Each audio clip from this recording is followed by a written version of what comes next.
थोड़ी शर्म करो जी। कहते हैं किसी के घर की साफ सफाई के बारे में जानना हो तो उसका वॉशरूम देखिए, और किसी के दिल को देखना हो तो उसके घर के बर्तनों और खिलाने के अंदाज को देखिए। अपने घर के पुराने बर्तनों को देखकर अक्सर मुझे बहुत हैरानी होती है। थाली, चम्मच, गिलास, कटोरी, तवा, परात, छन्ना, सब कुछ बड़े आकार में।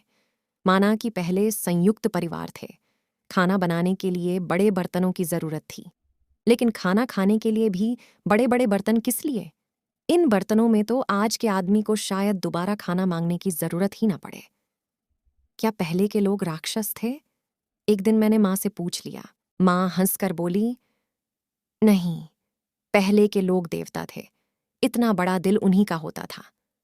उसी दिन से मुझे दिल, बर्तन और देवताओं में एक संबंध सा लगने लगा।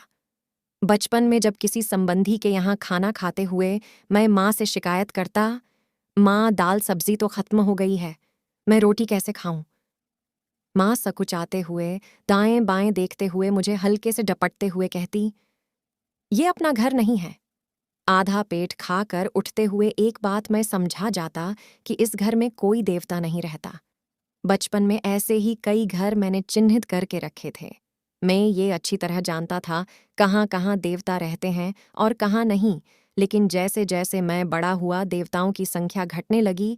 समय के साथ साथ बढ़ती महंगाई ने शायद लोगों के दिलों के साथ उनके बर्तनों को भी छोटा कर दिया। पर इससे एक मुश्किल हो गई।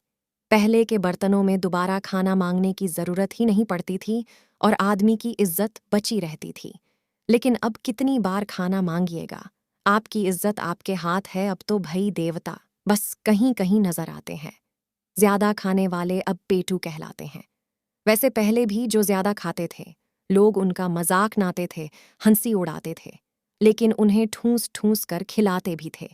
खिलाना पिलाना सौभाग्य समझा जाता था और मेहमान को देवता।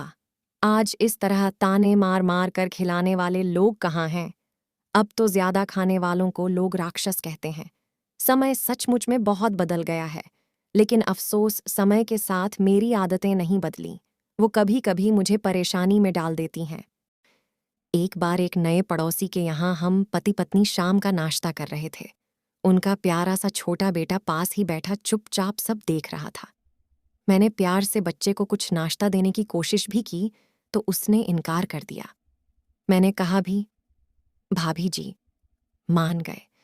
आपने बच्चे को बहुत अच्छी ट्रेनिंग दे रखी है, बड़ा समझदार है आपका बच्चा। नाश्ता खत्म कर जैसे ही मैंने चाय के कप की तरफ हाथ बढ़ाया, बच्चा जोर जोर से रोने लग गया। मैं थोड़ा हैरान होता हुआ चाय के कप और बच्चे के रोने में संबंध तलाशने लगा। शायद बच्चे के खास कप में मुझे चाय दे दी गई है। नाश्ता खत्म कर जैसे ही मैंने चाय के कप की तरफ हाथ बढ़ाया, बच्चा जोर जोर से रोने लग गया। मैं थोड़ा हैरान होता हुआ चाय के कप और बच्चे के रोने में संबंध तलाशने लगा। शायद बच्चे के खास कप में मुझे चाय दे दी गई है।